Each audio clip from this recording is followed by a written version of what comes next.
좋습니다. 안녕하십니까. 미디어시 시청자 여러분, 오랜만에 뵙겠습니다. 새미래민주당 대표 전병헌입니다. 오늘 모처럼 미디어시에 출연해서 시청자 여러분들과 이렇게 대화를 한다니까 이 무더운 여름 날씨에 아주 시원한 그런 그 냉수를 한 컵 들이키는 그런 기분이 들었습니다. 미디어시 시청자 여러분들께서 미디어시를 보시면서 이 무더운 여름철 여러 가지 짜증과 그리고 불만을 속 시원하게 후련하게 날려버릴 수 있는 그런 시간이 되었으면 참으로 좋겠습니다. 형소법 개정안 통과가 됐는데 대표님은 이게 특정 정치인을 사법 리스크를 해소하기 위한 우려가 있다라고 했습니다. 네. 그 특정 정치인이라기보다도요, 특정 범죄자를 사면복권 시키기 위한 밑밥이라고 생각을 하고요. 그 특정 이는 바로 대북 송금의 핵심 열쇠를 갖고 있는 이화영 전 평화부지사의 입을 틀어 막기 위한 조치라고 생각을 합니다. 또 한편으로는 어찌됐든 이 공소 취소라는 부분은 이재명 대통령을 직접적으로 대상으로 해서 공소 취소를 하겠다라는 그런 이제 공작을 추진하고 있는 과정에 있는데 공소 취소법은 공소 취소 자체가 없었기 때문에 특별 공소 취소 특별법을 만들어서 공소 취소를 하겠다라고 하고 있고, 그러나 그것이 지금 여러 가지 공소 취소의 사전 예비 공작인 연어 술파티 사건이 사실상 조작되고 없었던 것으로 판명됨으로써 상당한 차질을 빚게 되었고, 그에 따라서 공소기각이라는 새로운 칼을 만들어서 상시법인 형사소송법에다가 삽입을 해서 공소기각도 함께 공소 취소와 공소기각 두 개의 그 쌍칼, 쌍권총을 장착시켰는데, 이 공소기각 부분은 김승원 법사위 민주당 간사가 조우정 그 법제처 법원행정처 차장하고 이 소위에서 대화한 내용을 보면은 기본적으로 플리바게닝을 여러 차례 강조를 하면서 플리바게닝의 경우에 공소 기각을 할 수 있는 것 아니냐라는 식의 확인, 그런 그 어떤 답변, 그리고 자료 요구 뭐 이런 것들을 했단 말이에요. 그러니까 결국은 그것은 지금 이재명 대통령이 가장 무서워하는 것이 바로 이 대북 송금 사건이고, 대북 송금 사건의 열쇠와 키를 쥐고 있는 뇌관과 같은 역할을 하고 있는 것이 지금 이화영의 입인데, 지금 이화영 입장에서는 김용 같은 사람은 지금 민주당 그 최고위원회에 나와가지고서 저렇게 떠들고 다니고 지금 최고위원회 당선이 될 가능성이 상당히 높아지고 있는데, 이화영 부지사는 그야말로 김용보다도 훨씬 더 나름대로 그 이재명의 그 어떤 대통령 가도를 좀 닦아주기 위해서 김정은과의 미팅을 주선해 오다가 이렇게 이제 그 상당히 어려움을 당하고 있는데, 본인에 대한 어떤 혜택이나 이런 것들은 전혀 온데간데 없이 실종이 되고 있으니까 이화영 그 지사 입장에서 언제 자신이 틀어막고 있던 입을 터뜨릴지 모른다라는 그런 그 불안감이 그 이재명 대통령을 늘 옥죄일 수밖에 없겠죠. 그런 과정에서 이화영의 입을 틀어막기 위해서는 지금 이화영의 대북 송금 사건은 다 대법원까지 확정 판결이 됐으니까 나머지 이 사건에 대한 이 재판이 빠른 시간 내에 끝날 가능성이 별로 없다 보니 이것을 중간에 공소 기각이라는 변칙적인 방법으로 재판을 지워버리고, 그런 결과를 가지고 신속하게 이화영을 사면 시켜냄으로 해서 마지막 지금 뇌관 역할을 할 가능성이 높은 이화영의 입을 원천적으로 해체하겠다라는 구상을 갖고 있는 것이 이번 형사소송법의 공소기각을 어느 날 밤 갑자기 끼워 넣은 것이고 그 끼워 넣기 전에 김승원 민주당 그 법사위 간사가 기우종 법원행정처 차장과의 그 대화의 과정에서 다시 한번 확인되고 있다 이렇게 보여지는 거죠.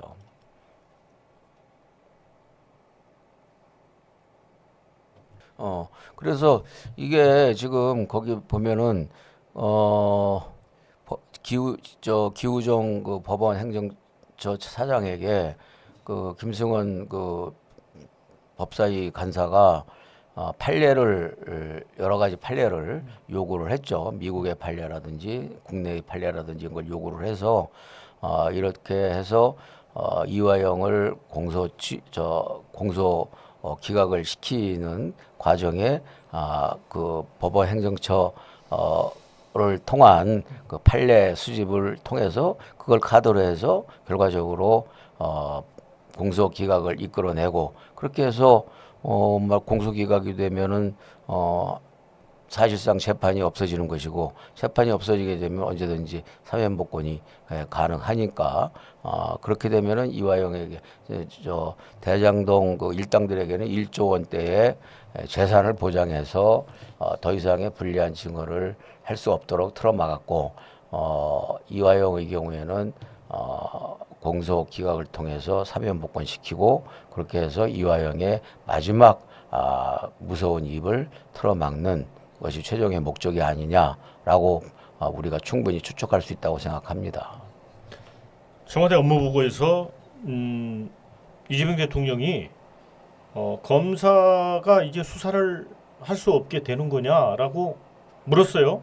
정성호 윤호중 장관이 전혀 다른 답변을 했고 또 본인이 형사소송법을 개정된 건 안 읽어봤는데 이렇게 했습니다. 정말 그건 말도 안 되는 이야기고 이게 본인의 양심의 입장에서도 검찰의 보안 수사권이 필요하다고 주장을 해 왔는데 그것을 번복하고 보안 수사권을 완전히 말소시킨 형사소송법을 통과를 시키다 보니 할 말이 없으니까 제대로 읽어보지 않았고 보안 수사권을 끝까지 자기가 챙기지 못한 것처럼 그 말하자면 위장을 하고 있다고 생각이 되고요. 특히 그 김진주 씨 돌려차기의 그 피해자 김진주 씨가 그 이 SNS를 볼 것 같아서 거기다가 하소연을 한다고 그러면서 대통령님께서 제발 범죄자 편에 서지 말고 피해자 편에 서달라고 읍소와 하소연을 했잖아요. 근데 그렇게 온갖 만기칠람을 다하고 맨날 이렇게 보면은 국무회의에서나 청와대 수보회의에서나 이야기를 하는 거 보면 거의 그 휴대폰을 끼고 살면서 SNS를 그 검색하는 것처럼 하시는 분이 어떻게 김진주 씨와 같은 피해자의 정말 뼈에 사무친 절규와 하소연을 한마디 응답도 않고 외면하면서 심지어는 그 온 국민 60% 이상이 그 보안수사권 폐지에 대해서 반대하고 있는 그 형사소송법을 그렇게 일방적으로 처리한 내용을 대통령 스스로가 제대로 읽어보지 않았다라고 하는 것은 대통령의 직무유기이자 대국민 사기극 아니었나 이런 얘기를 할 수밖에 없는 거 아니겠어요? 실언입니까? 망언입니까? 그것은 뭐 본인이 국민을 속이기 위해서 실언을 했는데 결과적으로는 망언이 된 거죠. 돌려차기도 지금 난립니다. 서범수 국힘의원이 그 피해자가 오기로 돼 있는 그 자리에서 진종호 의원에게 돌려차기 한 판 해봐라. 그런데 진종호 의원이 그걸 말렸어야 되는데 이건 어떻게 보세요? 둘 다 정말 그 블랙 코미디를 한 것이죠. 도대체가 어떻게 아무리 넘의 일이라고 하지만 이 국민을 대변하는 대의기관이고 그리고 국민들이 절대 다수가 이 보안수사권을 요구를 하고 있고 보안수사권이 60% 이상의 국민들이 보안수사권 유지를 갈망하고 있었던 것이 지금 우리가 형사소송법이라고 이름 붙여서 매우 국민들과는 거리가 있는 마치 범죄자에게만 해당하는 법이 이렇게 일부 고쳐진 것처럼 이렇게 착각을 하게 만들고 있는데 사실은 그 형사소송법이라는 것이 국민들의 일상에 있어서의 생활을 보장해주고 그리고 생명과 재산을 보호해주는 기본적인 이 법규란 말이죠. 그래서 사실상 민생 밀착 법인데 이 민생 밀착 법의 기준을 피해자 편이 아니고 가해자 편을 들어주는 결과가 되는 이렇게 계약을 해서 법을 처리하는 과정에서 이 제1야당으로서 의석수가 모자라서 그것을 저지하지 못한 것까지는 국민들이 용납할 수 있겠지만 그것에 대한 죄책감이나 무거운 책임감을 느끼기는커녕 그것을 농담 따먹기로 소재로 사용한다. 이거는 천인 공도할 노릇이고 이 보안수사권을 폐지해서 이 피해자 편이 아니고 범죄자 편에 결과적으로 들어서 그 김진주 씨가 이 누굽니까 지옥에나 가라라고 이야기를 지옥에나 가라고 얘기를 하지 않았습니까? 근데 그분들은 지옥까지는 아니더라도 연옥까지는 가야 될 그런 악행을 저지른 거 아닌가 이렇게 생각을 합니다. 근데 이제 국힘에서 징계를 하겠다고 하잖아요. 네. 어떤 분들은 이거 의원직 사퇴해야 되는 거 아니냐라고 주장도 하던데요. 충분히 그렇게 나올 수가 있죠. 그래서 저는 오히려 국민의힘에서 의원직 사퇴까지 관철을 시킨다면 그야말로 형사소송법에 이번에 이 경찰 독주 체제로 계약된 이런 그 국민생활보호법, 민생 밀착법의 계약을 이 국민의힘이 스스로 자기 그 오른팔을 잘라가면서 그 국민들과 정권에 경고하는 효과가 충분히 될 수 있다고 생각을 하고요. 근데 과연 국민의힘에서 그럴 만한 결기가 있을런지 그것은 지금 지켜봐야 되지 않을까 싶습니다. 역설적이지만 이제 서범수 진종호 의원이 범죄 한동훈계라서 장도혁 대표가 이렇게 징계를 하려고 하니까 뭐 또 자기 정치하냐라는 주장도 하던데 이거 자기 정치인가요?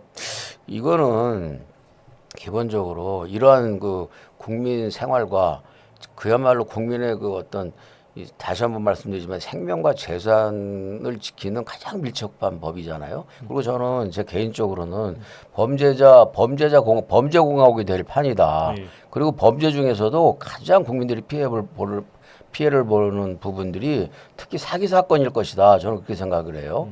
특히 사기 사건은 그냥 그 어떤 그 속이고 속아 넘어간 그런 사건으로 사람들이 생각하지만 실제로 당해보면 이 사기를 당한 사기 행위는 정신적인 살인 행위예요.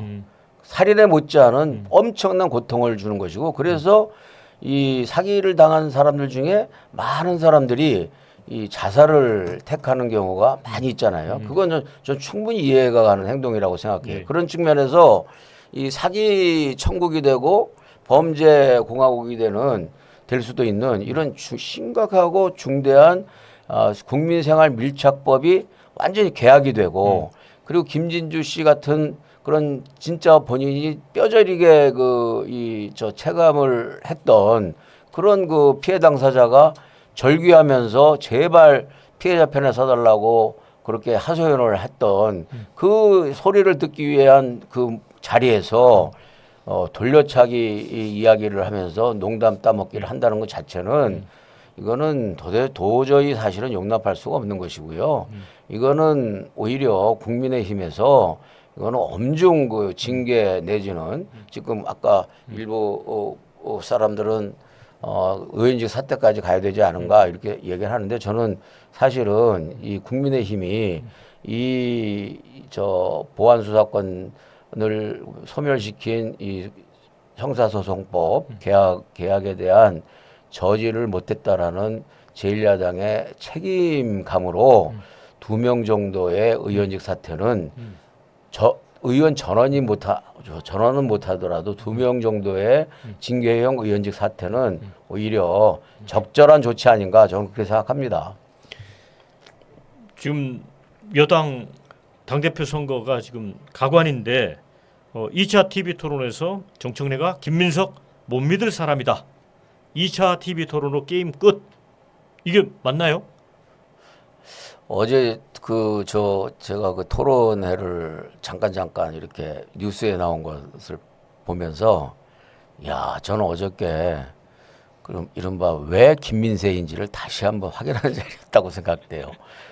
어저께 그 이러저런 뭐 어떤 의견의 충돌이라든지 자기가 당선되기 위한 어떤 그 주장이나 변명은 충분히 할 수 있는 자리라고 생각하는데 아니 어제 김민세 그 후보께서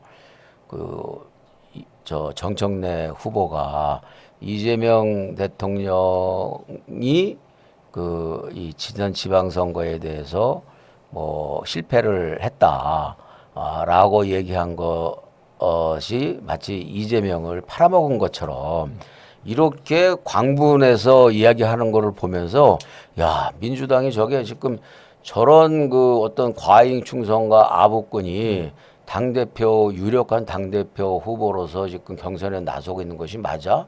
전 그 모습을 보면서요.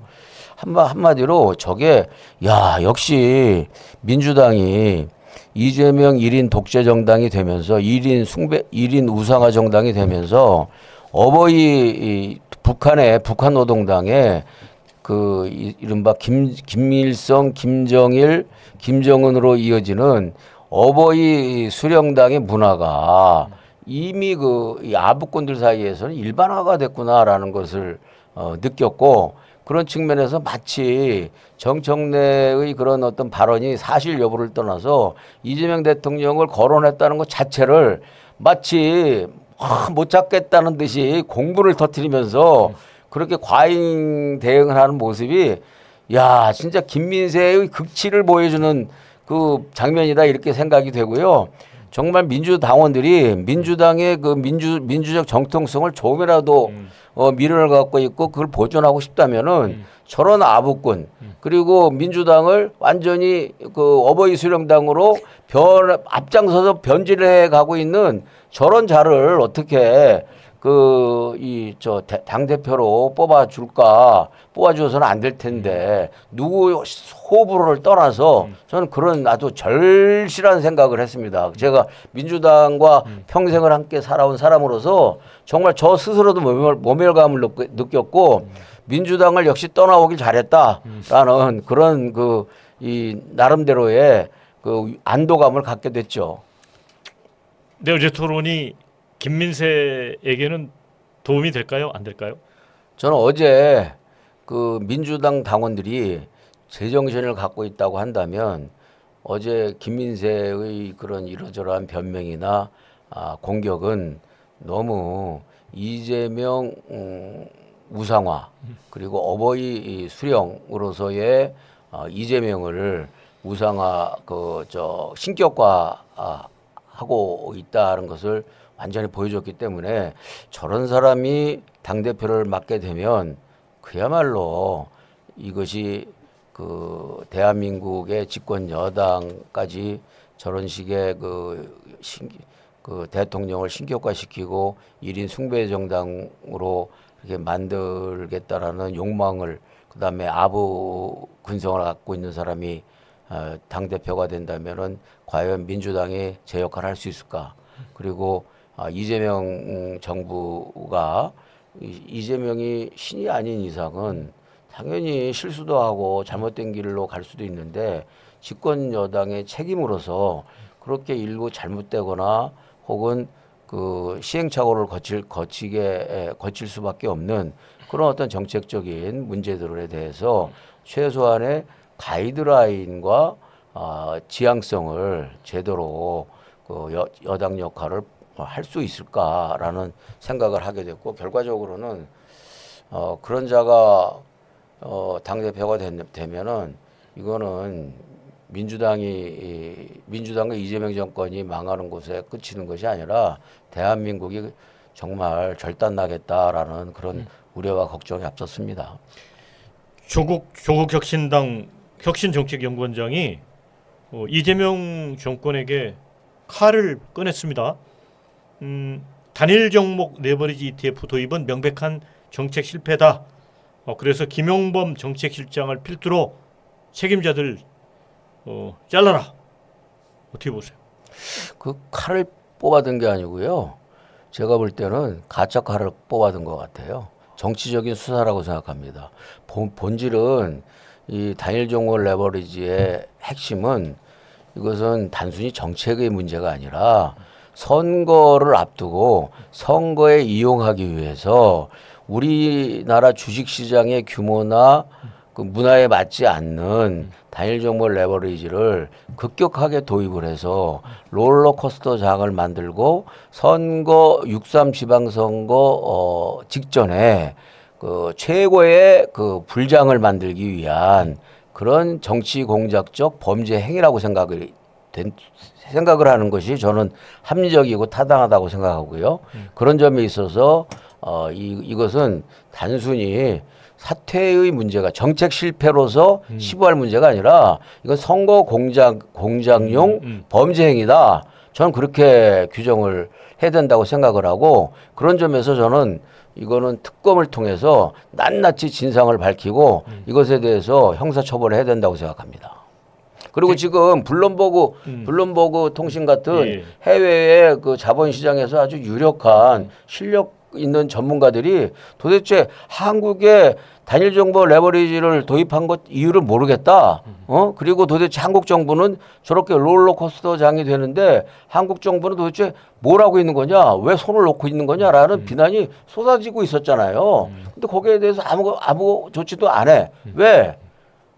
본인들이 그 도입 자체를 6.3 지방선거에 말하자면 주식시장의 화랑을 이용하기 위해서 정치적 목적으로 범죄 행위식의 그 도입을 했기 때문에 그들이 거기에 대해서 섣불리 개입을 못하는 거라고 저는 생각해요. 그런 측면에서 그 국민의힘 쪽에서 그 장동혁 대표인가 그 정정식 원내대표인가가 특검을 주장을 한 것으로 알고 있는데요. 저는 특검 해야 된다고 생각합니다.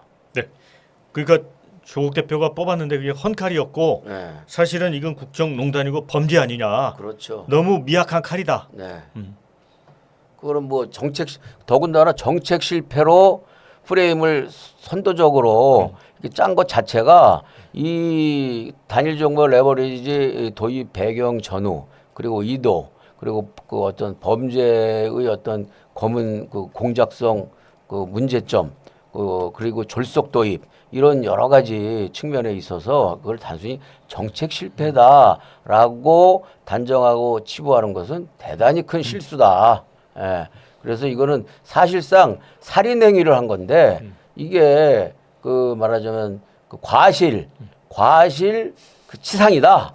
뭐 이런 식으로 이렇게 그 가볍게 만들어 버리는 그 실수다. 역시 우리 조국 대표께서는 좀 더 정치를 배워야 되고 그 공부를 해야 될 것 같다라는 생각입니다. 이재명 대통령이 육사 출신들이 3번 쿠데타를 했다. 그래서 또 할 수도 있기 때문에 사관학교 통합해라 빨리. 이건 어떻게 보세요? 도대체 말도 안 되는 거죠.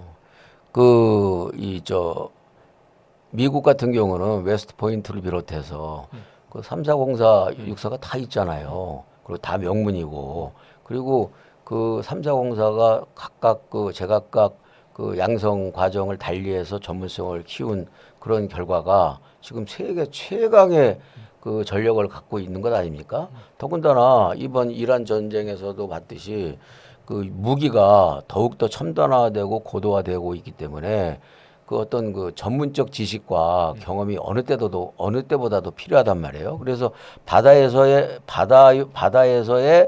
그 어떤 공격, 방어, 그다음에 지상에서의 공격 방어, 그다음에 공중에서의 공격 방어가 다 성격이 틀리고 무기 체계가 다 다른데 이런 어떤 각각의 그 전문화된 무기 체제를 그 제병 그 합동으로 해서 그걸 가장 극대화하고 효율화하는 것이 현대전의 가장 핵심적인 그 개념인데 이것을 완전히 뭉개뜨려 가지고서 이 저 그냥 장교 양성을 그냥 보편적 어떤 그 지식을 갖고 있는 장교로서만 양성을 한다면 그것은 오히려 현대전에 맞지 않는 방식이고 그리고 구테타를 했기 때문에 이게 육사를 없애야 된다라고 하는 것은 진짜 코미디와 같은 일 아닙니까? 그러면 이번에 저기 구테타라고 얘기를 하는 그 계엄령을 선포한 윤석열 대통령은 서울대학교 나왔으니까 그리고 상당수의 그 이 저 민간인 출신들은 다 서울대 출신인데 서울법대 출신인데 그러면 서울대학교 없애야죠. 그다음에 중앙고등학교 김용현 그 저 이상민 다 중앙고등학교 라인인데 중앙고등학교도 없애야 되겠네요.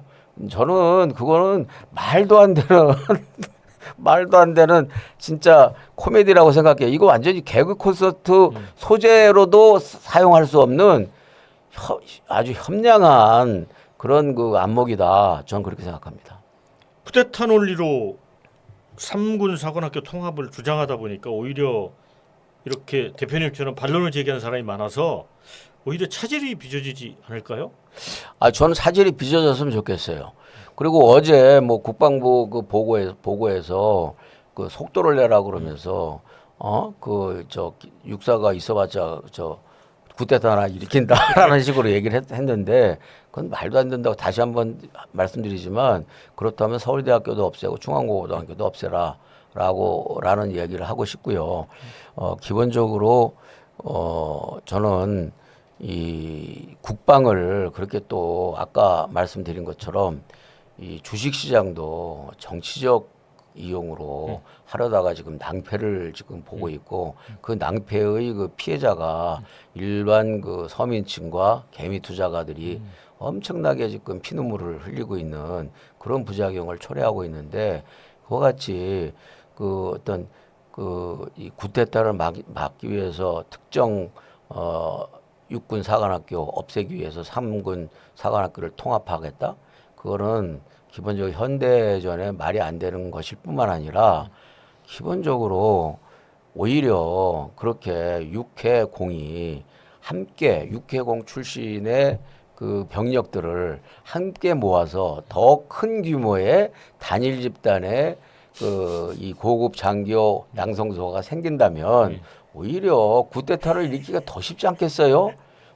그래서 저도 그 페북에서 한번 썼는데 예를 들어서요 세무대학에 있다가 세무대학을 나오면은 세무사가 되고 세무서에서 일을 하니까 그때 엄청나게 세무 비리가 많을 때였단 말이에요. 그러니까 이거는 부자가 되는 건 땅 짓고 헤엄치기야. 세무대학만 나오면. 그리고 세무대학이라는 단일 그 통로를 통해서 전문 세무사들이 양성이 되니까 그 세무대학 출신의 카르텔이 엄청나게 급격하게 그 비대화되고 공고화됐단 말이에요. 그래서 그것에 그런 우려를 가진 진단을 해서 세무대학이 오래 가지 못해서 없어졌잖아요. 경찰대학도 마찬가지로 지금 국민의 정부에 제가 청와대 국정상할 시정에 있었지만 지금 국민의 정부가 생긴 지 20년이 됐지만요.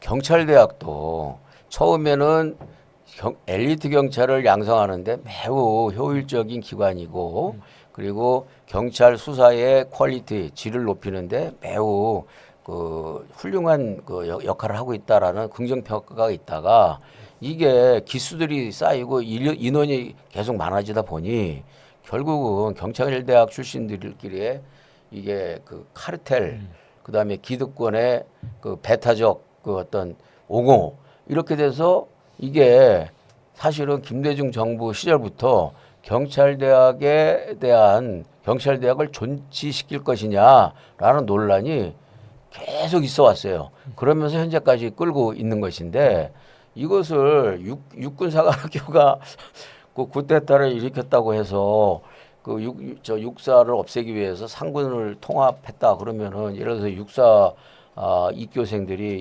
일기수가 200명이라고 그럴 때 육해공 합치면은 600명인데 200명의 그 카르텔보다 600명의 카르텔은 3배가 더 강해지겠죠. 더군다나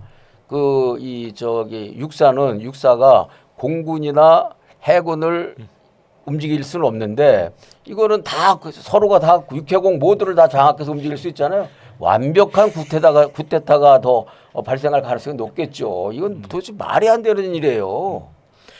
부동산 세제 개편 이제 20억 이하 아파트가 세제상 효과도 보고 하다 보니까 지금 신문 기사는 강남 밖에 덜 똘똘한 한 채가 뜨고 있다. 실수요자는 지금이 기회다. 그러면서 또 밑에 가격이 오히려 또 올라오고 있대요. 왜냐하면 밑에 가격이 올라갈 수밖에 없어요. 왜냐하면 이재명 대통령이 본래 대통령 후보 시절 부동산 정책 공약은 본인은 노무현 대통령이나 문재인 정부처럼 이 증세를 통해서 부동산 정책을 하지 않겠다. 세금은 안 올리고 공급을 확대해서 부동산을 잡겠다. 그래서 자기의 부동산 정책은 노무현 문재인 정권의 부동산 정책과 다를 것이다라고 호언장담을 한 바 있어요. 그런데 한마디 그 저간에 앞뒤 설명 없이 입 싹 씻고 지금 갑자기 공급은 없이 이 부동산 폭등을 부동산 폭격으로 잡겠다라고 지금 나서고 있잖아요. 그렇게 되면은 당연히 이게 공급이 따라주지 않는 상황에서 수요는 여전히 많고 그렇다 보면은 당연히 부동산 가격은 오를 수밖에 저는 없다고 생각을 해요. 그래서 저는 이번에 무슨 세제 개편이라고 그럴 듯하고 이 소위 점잖게 그 표현을 쓰고 있지만 저는 세제 개편이라고 쓰고 세제 개악 내지는 세제 개량 폭탄 공세다. 저는 그렇게 이야기를 하고 싶습니다. 실탄도 없는 빈총으로 최전방 경계 작전을 우리 현역 군인들이 펼쳤다고 합니다. 근데 합참도 몰랐대요. 저도 대한민국 육군 장교 출신입니다. 저는 육사 출신은 아니고 학사장교 출신인데 도대체가요 어떻게 그 최전방 그것도 바로 면전에 이른바 호시탐탐 적대적 그 대상 국가라고 선언을 하고 있는 북한군이 이렇게 면전에 있고 그들의 침투를 막기 위해서 경계를 쓰고 있는데 실탄을 빼놓고서 경계를 쓰라고 할 수 있는 것인지 도저히 상상할 수가 없어요. 그리고 어제 국방부 안규백 장관도 참 민망했을 거예요. 본인은 뭐 탈영병 지금 논란이 있어가지고서 본인이 그 자리에 나가는 게 정말 민망하고 쑥스러웠을 텐데 그 안규백 그 장관을 통해서 충분히 오발 사고가 날 수 있기 때문에 그 삽탄을 안 하고 빈총으로 경계를 쓰게 한 것까지는 일반적인 상식으로는 크게 거부감은 없다. 그런데 국방에서는 좀 아니지 않느냐 이렇게 얘기하는 것 자체가 그것 또한 코미디예요. 그거는 대통령이라면 그리고 국민의 그 생명과 재산을 지키고 나라의 그 어떤 국방 그 최고 통수권자라면 도저히 있을 수 없는 일이다. 어떻게 이와 같은 짓을 할 수 있느냐. 앞으로 다시는 이와 같은 안일한 경계태세가 있어서는 안 된다. 흔한 말로 얘기를 해서 이 전투에 패배한 자는 용서할 수 있지만 경계에 실패한 자는 용서할 수 없다라는 것이 전장의 아주 가장 핵심적인 교훈 아닙니까? 그런 측면에서 경계에 실패한 거 아니에요. 그런 측면에서 엄중하게 경고하고 평소에 그 이재명 대통령다운 만기 칠남이었다면 엄중하게 그 한 소리를 했어야 되는데 뭐 그럴 수는 있죠. 그런데 한마디로 국방 문제는 아니죠. 뭐 이렇게 얘기를 하는 것은 이건 진짜 그걸 보면서 코미디 같고, 야, 너무나 자기중심적인 이중 척도다. 이렇게 절감을 하지 않을 수가 없었죠. 그리고 저는 그게 단순히 우연이라고 생각하지 않습니다. 이거는 지금 이재명 정부가 김정은의 적대적 두 국가론에 대해서 설설 기면서 어떻게 해서든지 김정은의 비율을 맞춰보겠다고 우리 그 이재명 정권 내에 그리고 민주당 내의 간부들이 이재명 대통령의 아부를 떠는 것처럼 우리 정부가 국민들이 볼 때나 군 수뇌부가 볼 때는 김정은의 비를 맞추기 위해서 굉장히 불정적으로 하고 있다라는 것을 아마 바보가 아닌 이상은 다 느끼고 있을 거예요. 그러다 보니 군 수뇌부도 이거 괜히 혹시라도 한 오발이 옆에 동료를 해야 하는 것보다도 앞에다가 잘못 총을 쏴가지고서 북한 김정은 수령 동지를 자극하게 만들어 가지고서 그렇게 되면은 김정은 수령 동지의 성깔보다 이재명 대통령님의 어떤 성깔에 더 못 견디는 거 아닌가라는 공포심과 두려움이 이게 군 수뇌부에 스며들어 있기 때문에 결과적으로 그렇게 북한에게 혹시라도 흠을 잡히거나 북한의 신경을 건드릴 일은 아예 원천적으로 제거해버리자라는 그런 취지에서 저는 삽탄을 하지 않고 빈총으로 경계를 서게 했다. 이래서 이거는 단순히 그냥 상식적으로 오발 사고를 막기 위해서 삽탄하지 않을 수는 있다. 그리고 그건 일반론적으로는 뭐 상식적으로 가능하다라고 하는 것 자체가 군대에서 그러면 총은 못 틀어줘요. 쏘지도 않고 빈 총을 갖고 있을 거면 총은 못 틀어 지급하냐고. 그런 측면에서 이재명 대통령의 그러한 지적이나 발상 자체도 국군 통수권자로서는 말이 안 되는 얘기고, 대통령 인식 자체가 그와 같이 대북 경계 태세에 있어서 아니라고. 그리고 소위 말해서 수비적이기 때문에 국군 장성급들도 다 그게 전염이 돼 있다. 그 결과가 바로 빈총 경계로 나타났다. 저는 그렇게 생각합니다. 그러니까 북한군을 상대로는 빈총 경계를 하고, 근데 정작 미군 무인기가 훈련을 하는데 전방에서 이건 또 오인해가지고 사격에서 격추시킬 뻔했어요. 미군이 말이에요. 통보했답니다. 이거. 그러니까요. 네. 있을 수가 있는 일입니까? 그리고 그것도요. 제가 볼 때는 그것 또한 저는 국군 통수권자의 책임이라고 생각해요.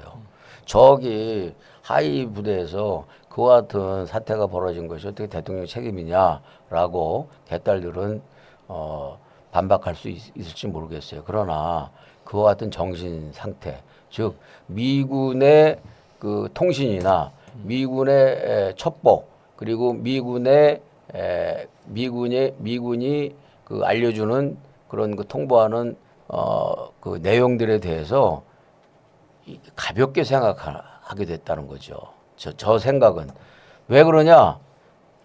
대통령과 지금 청와대 자체가 지금 집권 세력이 한미 동맹 문제를 너무나 가볍게 여기고, 말하자면 트럼프 앞에서는 재롱을 떨고 기분을 맞춰주려고 하지만 거기서 딱 나오면 오히려 김정은과 시진핑 쪽에 더 기울어진 그런 모습을 보이다 보니 이 또한 미군의 어떤 첩보나 미군의 통신이나 어떤 정보들은 상대적으로 가볍게 여기다 보니 통보를 했는데도 관심을 안 갖고 스쳐 지나가게 된 것이고, 그 결과가 이와 같이 미군 무인기에 대한 오인 사격의 결과로 나타날 수도 있었다. 좀 그런 점에 있어서 이번 빈총과 미군 무인기에 대한 오인 사격의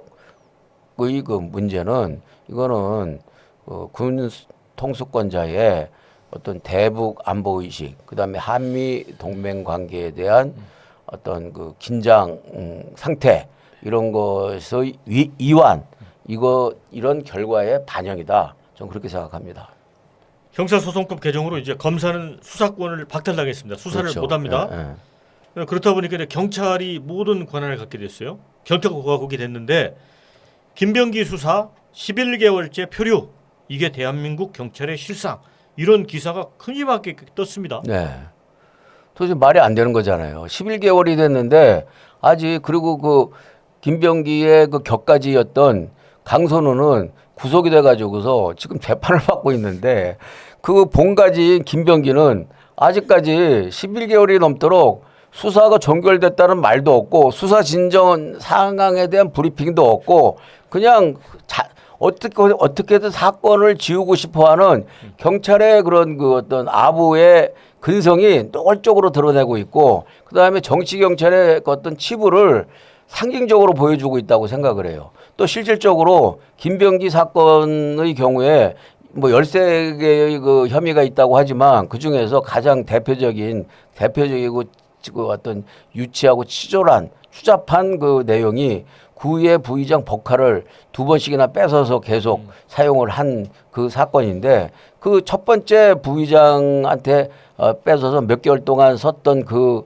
법카 사건의 경우에는 경찰 내부에서 무마시켜 가지고서 덮어놨던 사건 아닙니까? 그것이 이제 보좌관들에 대한 지나친 갑질과 괴롭힘에 의해서 그게 이제 밝혀지고 폭로가 돼서 수사에 들어가게 된 건데 이와 같이 이번에 경찰 이에게 모든 수사권을 몰빵을 해준 것은 이와 같은 그러니까는 한마디로 과거에는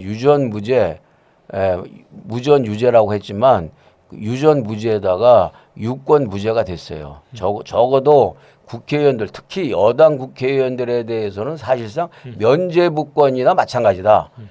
이것은 저는 무슨 노무현을 팔고 뭐 노무현 비석 앞에서 대통령 앞에서 어쩌고 저쩌고 하는 것에 대해서 제발 우리 장인어른 팔아먹지 말아라라고 사위가 곽상원 의원이 얘기를 했지만 그냥 그 말이 딱 맞다고 봐요. 그건 정말 노무현을 팔아서 자신들의 그 여권 언제까지나 여당을 할지는 모르겠지만 여당 의원들의 확실한 그 방탄막과 보호막을 만들었다라는 성취감과 만족감에 의한 보고일 뿐이지 그건 진짜 심각한 문제라고 생각해요. 그래서 이번에 보면은 김병기 수사도 그렇고요.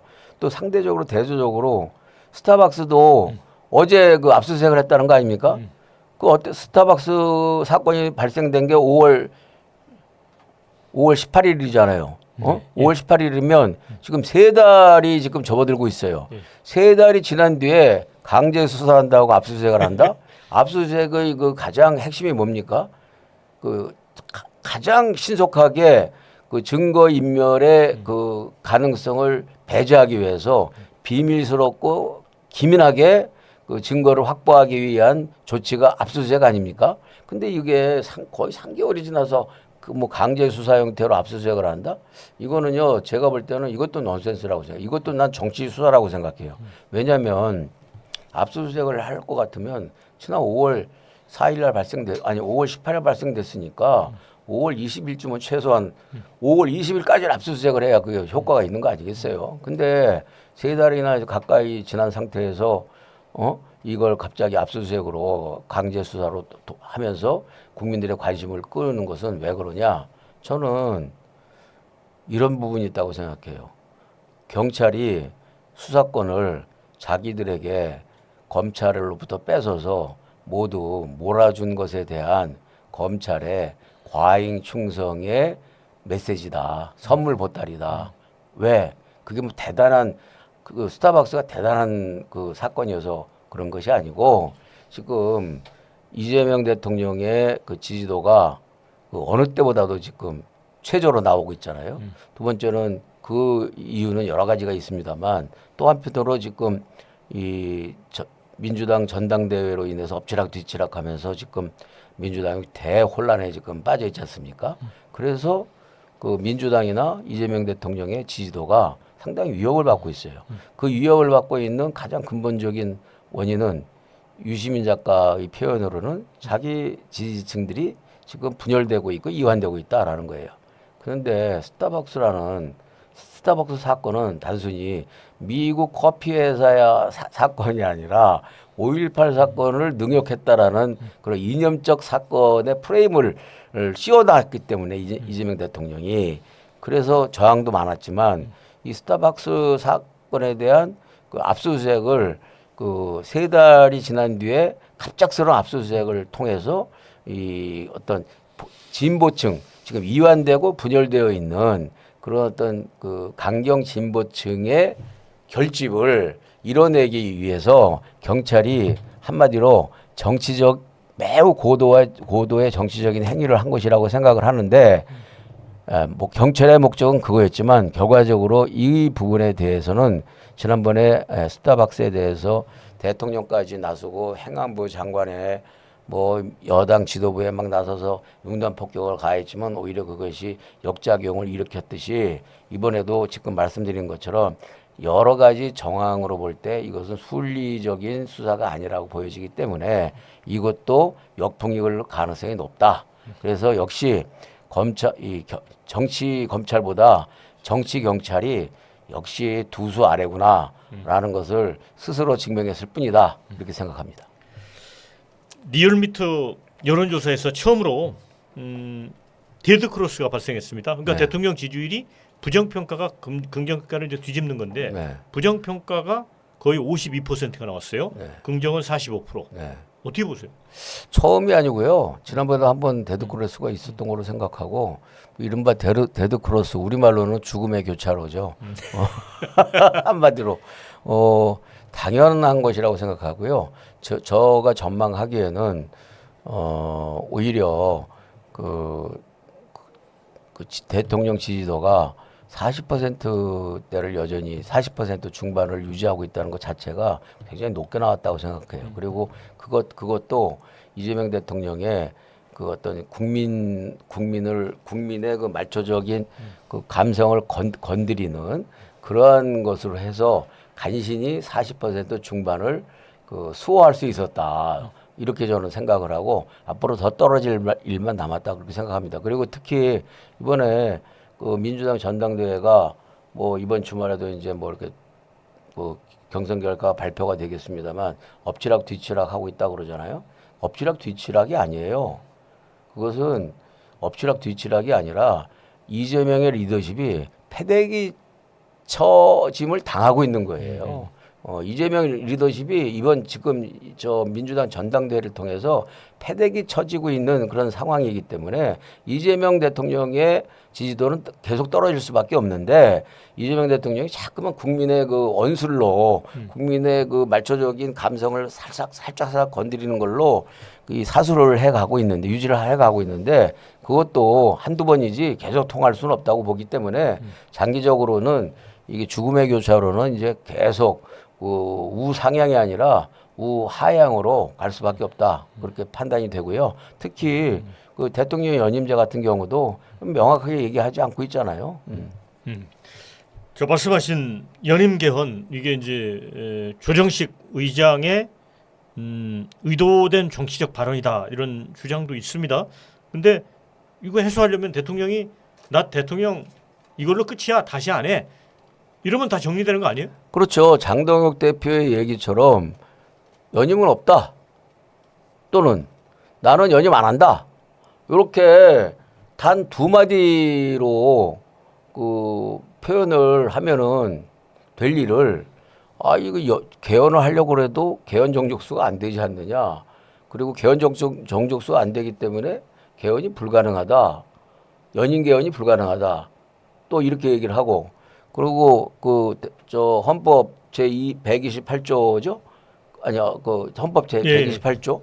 제128조에서 그 개헌을 하는 대통령에게는 연임이 적용이 안 되는 것으로 그렇게 원천적으로 해놨는데 그거는 진짜 육시방쟁의 아주 기가 막힌 절묘한 그 수고 장기 집권으로 인한 절대 권력은 적을 절대 부패한다라는 그런 역사적인 경험을 토대로 해서 만들어낸 정말 지혜로운 조항인데 이것을 이재명 대통령은 저 민주당 대표 시절에 87년 당시에 국민들의 그 생각과 지금 그 40년이 지난 지금의 국민의 생각이 똑같다라는 보장이 어디 있느냐라는 식으로 해서 얼마든지 그 조항도 바꿀 수 있다라는 얘기를 하고 있잖아요. 그렇기 때문에 조정식 그 입법부 수장이 연임을 얘기를 한 것 자체를 심상치 않게 우리가 받아들일 수밖에 없는 것이고 그 조정식 그 입법수장은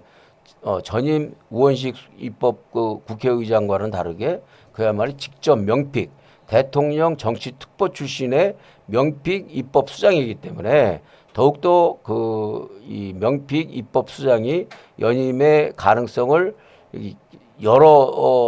젖히고 그 간을 봤다라는 측면에서 더 심각성이 큰 것이죠. 그래서 이 연임 문제는 절대 있어서는 안 되고 국민들이 그렇게 만만하게 허용할 것으로 보이질 않는데 이번에 그 한길 리서치 조사에 의하면 도대체 호남에서는 53%가 연임을 찬성한다고 나왔다고 하는 걸 보고 저는 어떻게 호남의 광주 민주항쟁 정신이 어떻게 이렇게 굴절되고 왜곡될 수 있을까? 이거 정말 제정신인가라는 그런 저는 그 대학을 졸업하고 충청도 홍성 출신 사람이 김대중 선생을 존경해서 김대중 선생과 함께 정치를 해왔던 사람이지만 도대체 그래서 평생을 저는 그 호남 주민들과 그리고 광주 항쟁 정신을 그야말로 추앙하고 존중하면서 평생을 살아왔는데 이번에 그 여론조사를 보고는 너무나 낙담하고 실망을 많이 했습니다. 그래서 이 부분은 국민들이 아주 단단한 각오로 반드시 막아내야 된다. 그리고 아마도 이 연임을 꿈꾸고 연임을 조금이라도 시도하려는 순간 그것으로 이재명 정권은 종말을 불러올 수밖에 없다. 저는 그렇게 생각합니다.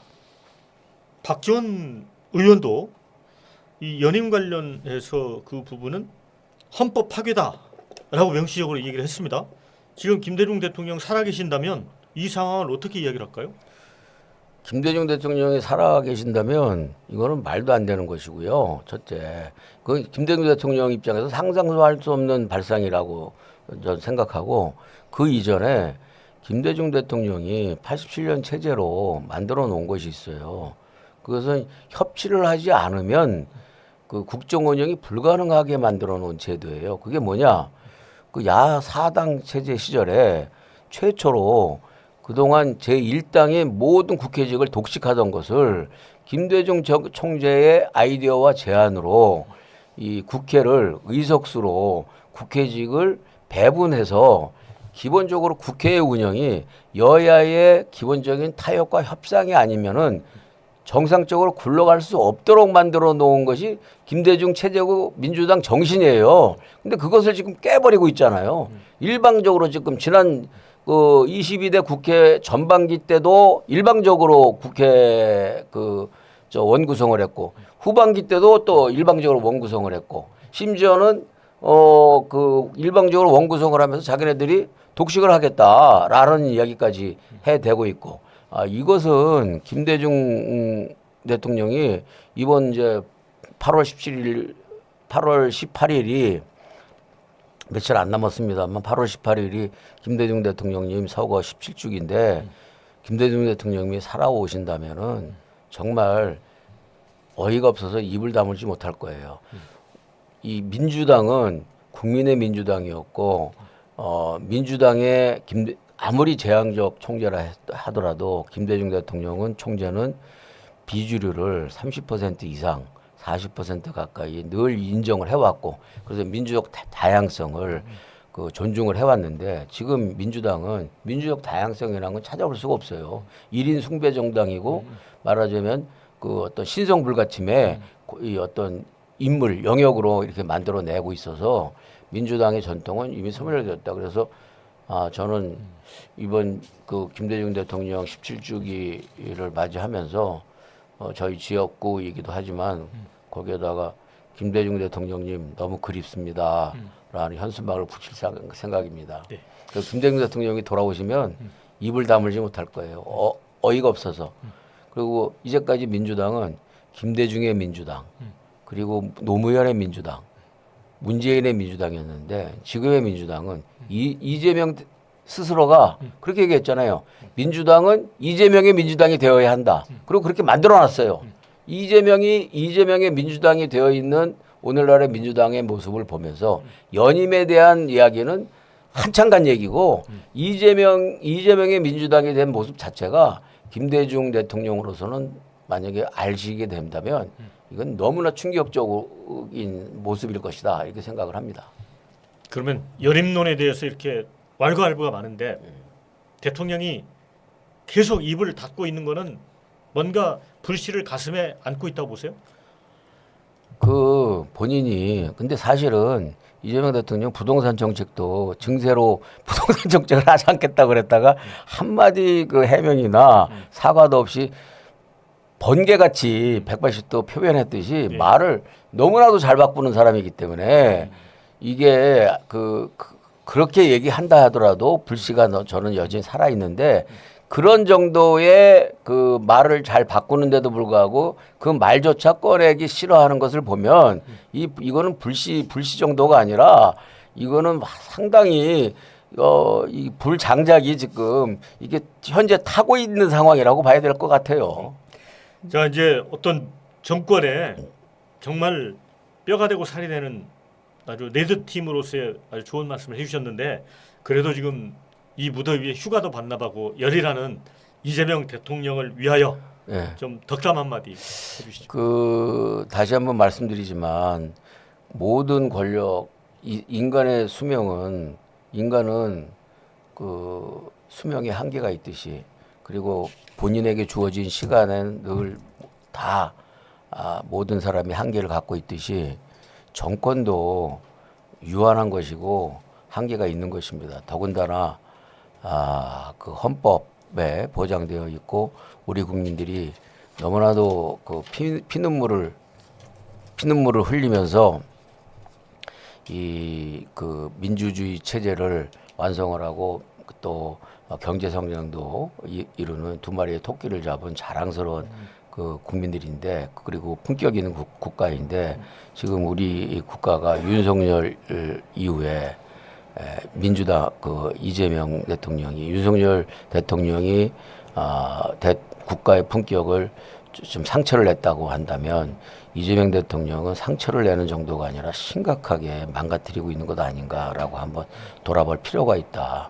그래서 본인은 만기 칠람한다고 하지만 실제 그 만기 칠람의 결과가 국정을 만신창이로 만들어 가고 있는 것 아닌가라는 것을 겸허한 마음으로 한번 돌아보고 지금부터라도 이 어떤 마음과 가슴을 비우고 국민적 시각에서 그 욕심 없는 그런 국정을 해서 정말 그 성군으로서 그리고 그 정치인으로서 기록을 남기면 이재명 대통령이 지금 골머리를 앓고 있는 이런 그 사법 리스크도 퇴임 후에 그 위협이 되는 것이 아니라 자연스럽게 국민들의 마음을 녹아내리게 해서 본인이 그렇게 없애려고 인위적으로 발버둥 치는 것보다도 본인의 선정과 그리고 본인의 품격 있는 리더십으로 국민들의 마음을 녹여내는 것이 그 어떠한 공소처서나 어떠한 공소기각보다 더 효과적이다.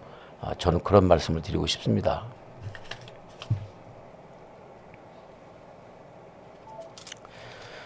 예, 오늘 그 어떻게 들으셨는지 모르겠는데요. 또 제가 나와서 이러저러한 얘기를 많이 한 것 같습니다. 이제 여러분들 저 더위 잘 견디시고 오늘 제가 드린 말씀이 조금이라도 좀 속 가슴 뚫리게 했으면 하는 그런 아쉬움을 갖고 있습니다만 좋은 시간 되시기 바랍니다.